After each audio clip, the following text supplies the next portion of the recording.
মাননীয় স্পিকার, এবং দেশব্যাপী মানুষকে মশারি টানিয়ে ঘুমানোর জন্য, ফুল হাতা শার্ট পরার জন্য, পাজামা পরার জন্য বা লুঙ্গি লম্বা করে পরার জন্য আমরা মানুষকে অ্যাওয়ারনেস বৃদ্ধি করতেছি। জনাব স্পিকার স্যার, আপনাকে ধন্যবাদ। মাননীয় সংসদ সদস্যকে সাম্প্রতিক জনস্বাস্থ্য সম্পর্কিত একটি বিষয়ে আমাদের দৃষ্টি আকর্ষণ করার জন্য। মাননীয় স্পিকার, একটু প্রাসঙ্গিকতার বাইরে একটি কথা বলতে চাই। মাননীয় সংসদ সদস্য যেই নোটিশটি দিয়েছেন, আপনার হাতেও আছে, সংসদ কার্যালয়ে আছে, আমার হাতেও আছে, কিন্তু উনি যেই প্রশ্নটা উত্থাপন করলেন নোটিশটি, তার 4 ভাগের 3.5 ভাগ বাইরেতে বলেছেন। এই প্রশ্নের সাথে কোনো সম্পর্ক নেই, নতুন তথ্য বলেছেন, যেটা আমি উত্তর দিতে পারবো আলহামদুলিল্লাহ, তবে আমার মনে হয় এটা রেওয়াজের বাইরে, রীতির বাইরে। যাক মাননীয় স্পিকার, তবু আমি বলে যাচ্ছি, আশা করি মাননীয় সংসদ সদস্য সকল উত্তর পাবেন। প্রথম 2টি লাইনের দ্বিতীয় লাইনে উনি লিখেছেন 2026 সালের শুরু থেকে 9 জুলাই পর্যন্ত এই 6 মাসে আমাদের 6175 জন ডেঙ্গু রোগে আক্রান্ত হয়, যার মধ্যে 22 জনের মৃত্যু হয়। মাননীয় স্পিকার, 2025-এর জানুয়ারি থেকে জুলাই পর্যন্ত গত বছর রোগীর সংখ্যা ছিল 15,210, মারা গিয়েছিল 58। একই সময়ে মাননীয় স্পিকার, এইবার জানুয়ারি টু জুন আক্রান্ত হয়েছে 8,978 জন, মারা গিয়েছে 28 জন। তার মানে গত বছরের তুলনায় অর্ধেকের চেয়ে কম। কিন্তু এই জন্য আমি কোনো সাবাস নিতে চাই না, যেহেতু মানুষ এখন আক্রান্ত। তবে এটুকু বলতে চাই, ডেঙ্গু রোগকে মোকাবেলা করার জন্য মাননীয় স্পিকার, গত 2 মাস আগ থেকে আমরা সারা বাংলাদেশ ব্যাপী আমাদের সিভিল সার্জন, বিভাগীয় পরিচালক, জেলা প্রশাসক, উপজেলা নির্বাহী কর্মকর্তা, উপজেলা স্বাস্থ্য কর্মকর্তা সহ আমরা পরিচ্ছন্ন অভিযান প্রতি শনিবার চালিয়ে আসতেছি। সকল ড্রেনগুলিকে পরিষ্কার করা হয়েছে। Dhaka city corporation, Dhaka city north, Dhaka south এবং বাংলাদেশের প্রত্যেকটা মিউনিসিপ্যালিটি এবং সিটি কর্পোরেশন একইভাবে মশা, ফ্লাইং অ্যাডাল্ট মশাকে মারার জন্য স্প্রে করে যাচ্ছে এবং লার্ভাকে মারার জন্য এক জাতীয় ট্যাবলেট ব্যবহার করা হচ্ছে। সেই কারণে মাননীয় স্পিকার, মশার উপদ্রব এবং ডেঙ্গু রোগীর সংখ্যা কিছুটা কমে এসেছে। তো মাননীয় স্পিকার, একটি কথা এই ব্যাপারে সবাইকে বলতে চাই, mosquito is very small insect. আমাদের মতন একটা ঘনবসতিপূর্ণ দেশে, বৃষ্টি বাদলের দেশে যত্র পানি জমে থাকে, মানুষের ছাদের উপরে টবে পানি জমিয়ে রাখে। আমরা যদি লোক পাঠাই পরীক্ষা করার জন্য, মহিলারা বাড়িতে ঢুকতে দেন না, মোবাইল কোর্ট গেলে গালিগালাজ করেন, ঢুকতে দেন না, নিরাপত্তার অভাব ফিল করেন।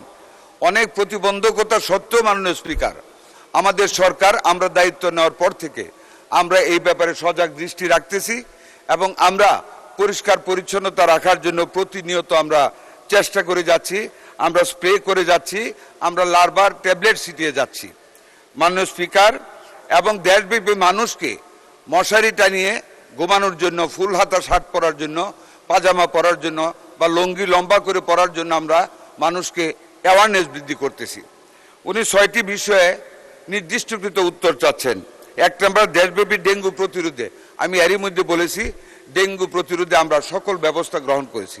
আমি আরও বলতে চাই, ডেঙ্গু টেস্ট করার রি-এজেন্ট শরণাতীত কালের স্টক আমাদের হাতে আছে, যেটা বিগত সময়ে কোনো সরকার তাদের হাতে রাখতে পারে নাই। আমরা টেস্ট করার জন্য সেই কিটের ব্যবস্থা আমরা পর্যাপ্ত পরিমাণে মাঠ লেভেলে দিয়েছি এবং আমাদের সেন্ট্রাল গোডাউনে আমাদের স্টক আছে। মাননীয় স্পিকার, ডেঙ্গুকে মোকাবেলা করার জন্য আমরা সকল সরকারি হাসপাতালে আগত রোগীদের ডেঙ্গু NS1 পরীক্ষা বিনামূল্যে এবং 1GG এবং 1GM পরীক্ষা 300 টাকা থেকে কমিয়ে 50 টাকায় নামিয়ে আনা হয়েছে এই বছর। মাননীয় স্পিকার, পরীক্ষার জন্য কেন্দ্রীয় ওষুধ সংরক্ষণাগারে CDC আজ পর্যন্ত RDT টেস্ট কিটের মজুত আছে 1,06,600।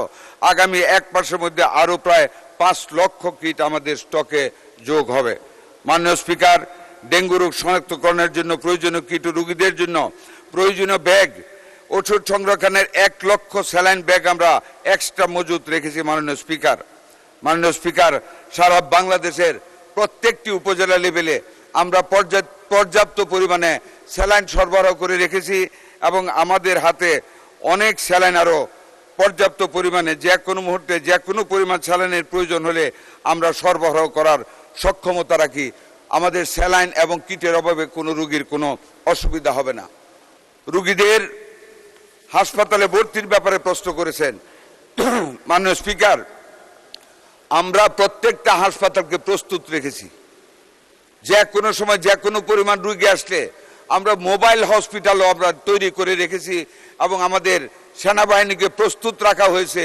যদি ভয়াবহ আকারে ডেঙ্গু দেখা দেয় সেইখানে আমরা রোগীদেরকে সংকুলন করে ডাক্তার প্রস্তুত করে রেখেছি, নার্স প্রস্তুত রেখেছি, যাতে করে সকল রোগীদের সেবা প্রদান করা যায়।